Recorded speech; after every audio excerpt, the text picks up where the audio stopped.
Hai hai hai, halo anak-anak semuanya. Selamat pagi, selamat beraktivitas. Tuhan Yesus memberkati. Halo anak-anak, apa kabar kalian hari ini? Sehat semuanya ya di rumah? Oke anak-anak, sehat semua ya anak-anak ibu di rumah. Nah anak-anak, hari ini ketemu lagi bersama ibu guru di pembelajaran tematik kelas 4 ya. Nah hari ini ibu guru akan mengajak kalian untuk belajar di tema 2, subtema yang ketiga, yaitu pembelajaran yang kedua. Ya, kemarin kita sudah belajar di pembelajaran pertama ya di subtema 3, dan hari ini ibu guru mengajak kembali kalian untuk belajar di pembelajaran yang kedua ya. Nah bagaimana anak-anak, hari ini sudah siap belum untuk belajar? Iya, sudah siap semuanya ya.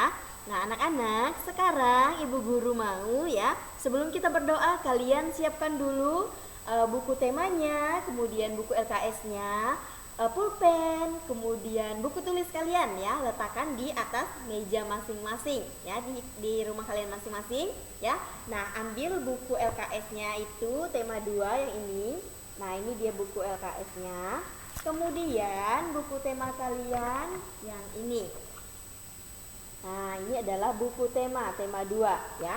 Nah sekarang kalau kalian sudah ambil kedua bukunya, kalian bisa buka buku LKS itu halaman 83 di pembelajaran yang kedua, yaitu tentang, nah ini dia, pelaksanaan hak dan kewajiban ya. Nah kemudian di buku tema kalian itu halaman 102 di pembelajaran yang kedua. Oke, nah siapkan semuanya dulu anak-anak sebelum kita mulai berdoa. Oke, sudah siap semuanya?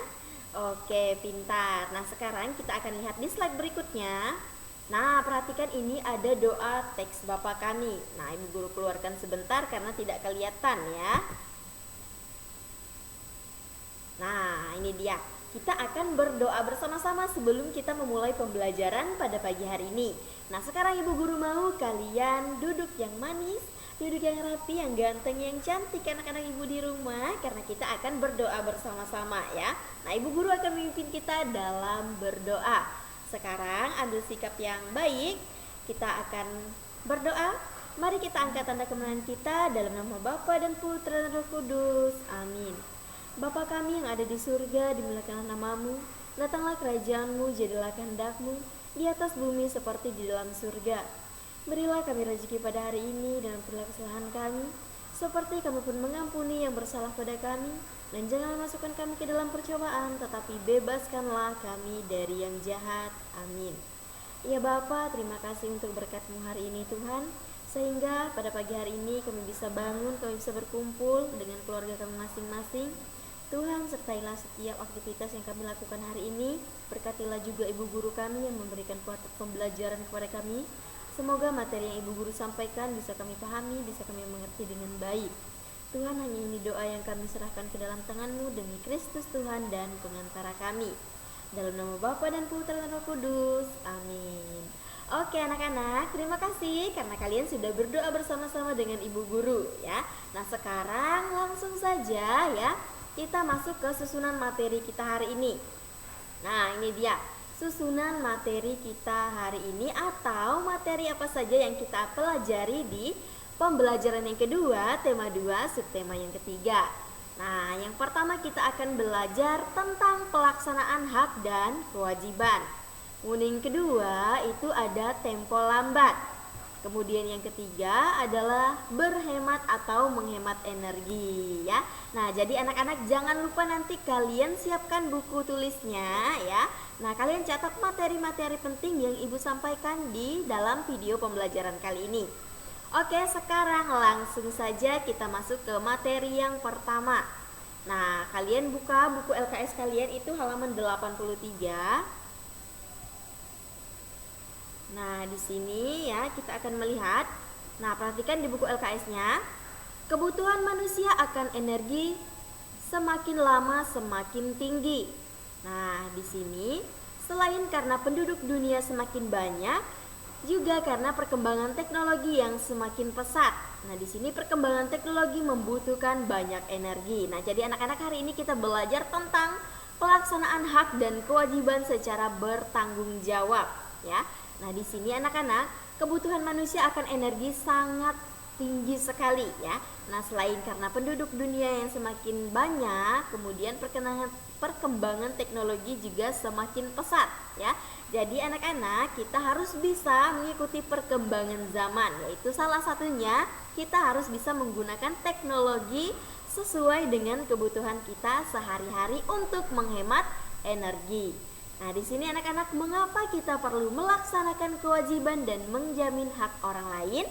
Nah, tentu saja di sini kita punya hak dan kewajiban di dalam kehidupan kita masing-masing ya. Kalian tentu mendapatkan hak dan tentu ada kewajiban. Jadi antara hak dan kewajiban itu harus dilaksanakan secara seimbang ya. Nah, jadi anak-anak, di bawah ini ada pengertian tentang hak ya. Dengarkan baik-baik. Hak adalah kuasa untuk menerima atau melakukan sesuatu yang semestinya diterima atau dilakukan oleh pihak tertentu dan tidak dapat oleh orang lain atau pihak lain. Nah, jadi anak-anak, di sini selain kita ada kewajiban, kita juga punya hak terhadap hidup kita, ya. Jadi, hak itu adalah kuasa untuk menerima atau melakukan sesuatu yang semestinya kita terima, ya. Nah, kita terima untuk diri kita, itu adalah hak kita, ya. Nah, atau kita tidak bisa dilakukan oleh orang lain atau tidak bisa dimiliki oleh orang lain. Karena yang menjadi hak kita itu tentunya akan menjadi milik kita sendiri, ya. Nah, oke, yang selanjutnya. Nah, Ibu keluarkan ya, biar terlihat jelas. Nah, hak dan kewajiban merupakan sesuatu yang tidak dapat dipisahkan. Akan tetapi terjadi pertentangan karena hak dan kewajiban tidak seimbang. Seluruh rakyat Indonesia harus menghargai, menghormati, dan melaksanakan hak asasi serta kewajiban dalam bermasyarakat. Nah, anak-anak, seperti yang Ibu Guru bilang tadi ya, kalau hak dan kewajiban itu harus kita lakukan secara bersamaan ya, atau harus kita laksanakan secara seimbang dan keduanya ini tidak dapat dipisahkan ya. Jadi ketika kita mendapatkan hak, nah disitulah kita akan diberikan kewajiban dari hak yang sudah kita dapatkan tadi ya. Jadi seringkali anak-anak terjadi pertentangan antara hak dan kewajiban. Misalnya Ibu kasih contoh, kita ya mendapatkan hak untuk, misalnya di dalam lingkungan sekolah kita mendapatkan hak untuk belajar, kemudian kita mendapatkan hak untuk mendapatkan pendidikan, nilai yang tinggi ya. Kemudian kita juga berhak mendapatkan perlindungan dari guru kita di dalam kelas misalnya ya. Nah, ketika kita sudah mendapatkan semua hak itu tadi, maka disitulah akan muncul yang namanya kewajiban. Misalnya kewajiban kita di sekolah pagi-pagi. Nah, tentunya ada piket kelas ya. Nah, piket kelas ini biasanya itu terbagi menjadi beberapa kelompok ya. Misalnya di hari Senin, kalian misalnya piket di hari Senin. Nah, kalian harus menjalankan kewajiban kalian ya, yaitu piket di hari Senin tersebut. Misalnya menyapu, kemudian kalian mengepel lantai, membuka jendela ya. Nah, itu adalah tugas piket kelas yang harus kalian lakukan. Nah, itu adalah salah satu bagian dari kewajiban ketika kalian sudah mendapatkan hak untuk belajar di kelas bersama dengan teman dan bersama dengan guru atau ibu guru dan bapak guru ya. Jadi itu salah satu hak kalian, dan kewajiban kalian adalah menjalankan piket setiap hari sesuai dengan jadwal yang sudah ditentukan ya. Kemudian kalian juga harus belajar dan melaksanakan kewajiban kalian sebagai seorang pelajar atau seorang murid. Misalnya diberikan tugas, kalian harus mengerjakan dan mengumpulkan tugas tersebut ya. Nah, itu adalah salah satu contoh bagaimana antara hak dan kewajiban harus kita jalankan secara seimbang ya, atau kita jalankan secara bersamaan di ruang lingkup atau misalnya di lingkungan sekolah. Ya, jadi itu salah satu contohnya. Nah, kemudian selain itu ya anak-anak, di sini melaksanakan kewajiban itu merupakan langkah awal dalam usaha untuk memenuhi hak-hak seseorang dalam masyarakat ya. Jadi di sini kita harus melakukan kewajiban kita ya. Jadi kewajiban itu tersebut merupakan langkah awal dalam usaha kita sendiri untuk memenuhi hak kita tadi ya.